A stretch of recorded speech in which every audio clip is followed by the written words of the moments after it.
Welcome to this Clinical Care Options Infectious Disease podcast. I'm your host, Jennifer Swanson, and today's episode features content from an educational program titled Shingles in the COVID-19 Era, Vaccination for Prevention of Complications. During this podcast, Dr. Dalilah Restrepo, an infectious disease specialist from Fountain Valley Hospital in Fountain Valley, California, discusses shingles complications that can be avoided by shingles vaccination and how to catch up after vaccine dosing delays due to the pandemic or other reasons. For information on Dr. Restrepo and a link to the full online educational program, please click on the show notes. So let's get started and hear what Dr. Restrepo has to say about shingles vaccination to prevent shingles complications. Hello, everyone. So we'll start off by mentioning this guidance from the Centers for Disease Control, specifically around routine vaccination schedules and the challenges around this in the COVID era. So efforts to reduce transmission of SARS-CoV-2 have led to a decrease in routine preventive medical services, including immunization services, as you know. Ensuring that routine vaccination is maintained and reinitiated during the COVID pandemic is essential for protecting our patients, our communities, and preventing vaccine-preventable diseases and outbreaks. So routine vaccination prevents illnesses that lead to unnecessary medical visits and hospitalizations and can further strain the healthcare system. And as you know, everything pretty much decreased during 2020. Of course, vaccinations and routine vaccinations was no exception. As you can see here, the lower incidence of vaccination compared to the previous years of 2019. And we can see that it's picking up a bit, but not quite where it was at pre-pandemic times.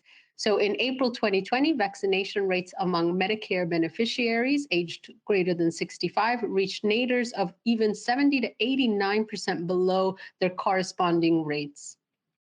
So as you know, following the primary vaccine, varicella zoster infection, usually in childhood, the host immune system suppresses that viral replication.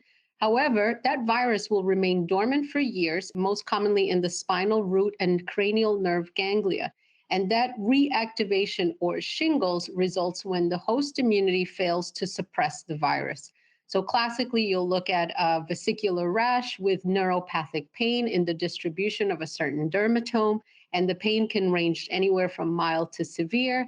1% to 4% of people with herpes zoster are hospitalized for complications. And among these, over 30% of these are hospitalized with immunocompromised. So the immunocompromised host is going to be at increased risk of complications and hospitalizations.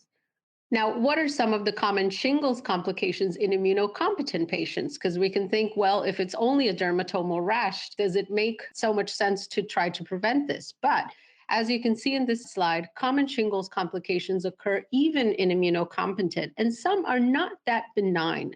So aseptic meningitis, bacterial superinfection of your vesicular lesions at the skin site, things like Bell's palsy or herpes zoster ophthalmicus, even hearing impairment, motor neuropathy, post-herpetic neuralgia for sure is one of our most feared, and other syndromes like Ramsay-Hunt syndrome, transverse myelitis, and vasculopathy can occur even in immunocompetent patients.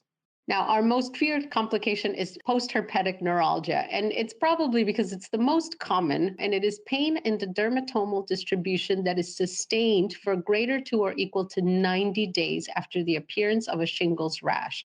And this can be associated with allodynia or hyperalgesia. It's estimated about 1 in 10 adults with shingles will develop post-herpetic neuralgia. And the pain can be described anywhere from itching to burning to sharp or dull or achy and constant. The treatment is going to be medical management of that pain, and it is best when started early. Greater than 30% of patients with post-herpetic neuralgia experience pain for over 1 year. So you can imagine if we have just a headache for a few hours, the incapacitating it is. To have pain chronification is really quite disabling. And the recombinant zoster vaccine efficacy for prevention of this is up to 91% in adults over 50, but it doesn't decrease much in even those over 70, reaching over 89% protection of those over 70 years old. So we'll go over a few syndromes that are a bit more involved, if you will, and certainly are important for patients to know that they're at risk of these when faced with a herpes zoster reactivation. So Ramsay-Hunt syndrome is when the dermatome involved is the cranial nerve 7 or facial nerve. It is an acute peripheral facial neuropathy with the erythematous vesicular rash on the skin of the ear canal or the auricle. And it is also referred to as herpes zoster oticus. The treatment is going to be prompt systemic antiviral treatment.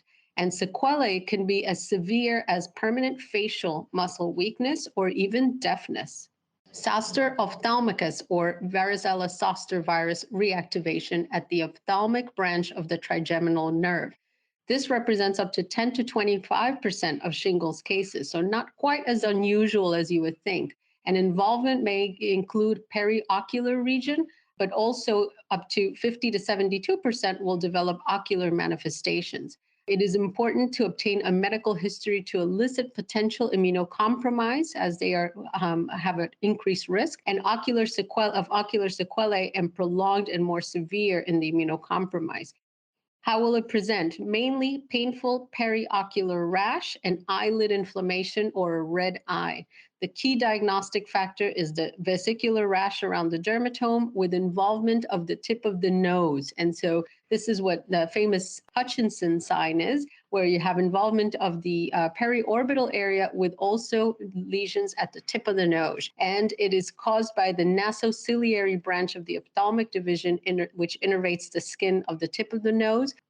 So the sequelae of these could be not benign at all, and really could range anywhere from blepharitis and conjunctivitis, which often gets superinfected with Staphylococcus aureus, to corneal diseases and more deeper eye structural inflammatory components, anywhere from epithelial keratitis, neurotrophic keratopathy, deeper uveitis, episcleritis, scleritis, and even all the way to acute retinal necrosis and the acronym PORN, which is progressive outer retinal necrosis, which can lead to more severe damage and eye vision loss. This is seen a lot in immunocompromised patients and often those with AIDS or very advanced immunosuppression. So zoster sine erpite is a very tricky complication because it is varicella zoster reactivation, but without the shingles rash. So as some of us might see, it is sometimes even difficult to diagnose varicella zoster with a very subtle rash, much less when there is no rash at all. It can occur in the enteric nervous system as well, so visceral or autonomic nerves that do not project to the skin, and they pose a diagnostic challenge in clinical practice. Diagnosis is very difficult, and it's trying to isolate varicella zoster virus either by PCR or antibodies or in bodily fluids, whether it's serum, saliva, or cerebrospinal fluid. It is an atypical presentation, and thus it is underdiagnosed. The sequelae of the zoster sine erpite can lead to chronic pain syndromes. It's typically unilateral and recurrent at the same site, and you need to maintain a high index of suspicion for this diagnosis, as it is quite the challenge. There is no standard treatment guideline, and prevention with vaccination is the best strategy for managing this entity. Now, additional complications of shingles in immunocompromised patients can be anywhere from disseminated skin disease, acute or progressive outer retinal necrosis, which we saw could lead to vision loss, chronic herpes zoster with varicose skin lesions, development of acyclovir-resistant varicella zoster virus, which is quite a treatment challenge, if you will, and disseminated disease involving multiple organs or dermatomes, which makes it very difficult disease to cure and manage. So for these reasons, the recombinant zoster vaccine is now indicated for immunocompromised adults over the age of 18 years of age. This is a slide looking at the CDC guidelines for shingles vaccination, which now includes immunocompromised adults. So the doses are 0.5 mLs given intramuscularly. It's a 2-dose series, giving 2 to 6 months apart in immunocompetent, and it could be shortened a bit to 1 to 2 months in the immunocompromised, but can also be done 2 to 6 months. It has been FDA approved since 2017, and the indication is to prevent shingles in immunocompetent adults over the age of 50 or immunocompromised adults greater than or equal to 18 years of age, regardless of any previous history of zoster reactivation or recalled history of chickenpox. Again, so the important thing is immunocompromising conditions, including diabetes, chronic kidney disease, rheumatoid arthritis, or COPD, are all qualifying as immunocompromising conditions worthy of receiving this vaccine. And the recommended vaccination to adult patients anticipating or undergoing or recovering from any immunocompromising illness or procedures, such as chemo or solid organ transplantation. So some of the questions that come up in clinical practice are the guidance around the recombinant zoster vaccine dosing delays. And this is a nice recommendation here from the CDC, where it says shingles vaccination is an essential preventive care service for older adults, and it should not be delayed or discontinued because of the COVID-19 pandemic. Obviously, unless a patient is actively infected with COVID-19, that would be a different recommendation. But otherwise, we should try to vaccinate on time and stick to the original schedule. However, if greater than 6 months have passed since the first dose due to the COVID-19 lockdowns or any other reasons, the second dose can be administered as soon as possible, and there is no need to restart the 2-dose series. The CDC guidance on safe vaccine delivery during the COVID pandemic assures us to assess patients of the vaccination status at all routine visits. We should screen during their telehealth screening, followed by multiple vaccinations at in-person visit at patients' medical homes, et cetera. And the COVID-19 vaccines can be co-administered on the same day as other vaccines, as well as within 14 days of each other. So this is quite reassurance during this day and age, where sometimes we're seeing patients now in the clinic that want basically either everything done all at once, or we haven't seen them in a while and we want to play catch up. And so this is a nice way of vaccinating and catching up with all the vaccines that we need to do during the visits, the limited visits that we have during COVID times. So educate the patients about safe vaccination. Delivery during this pandemic can be crunched up and basically delivered together during one visit, and encourage the vaccinations of patients during your visits. One important thing to counsel patients on adverse effects of the recombinant zoster vaccine that could mimic symptoms of COVID-19. So this happens with really any vaccine whatsoever. And during this day and age, any fever, chills, cough, fatigue, muscle or body aches, or headache can be very confusing to have, more so than previous times. Just even counseling around that aspect is sometimes very reassuring. You don't want to give a vaccine and then have a patient have a fever later on that evening that is unexpected and be concerned about COVID. So just reassurance that most of the side effects from vaccination will be short-lived and really nothing to worry about as far as COVID-19 infection.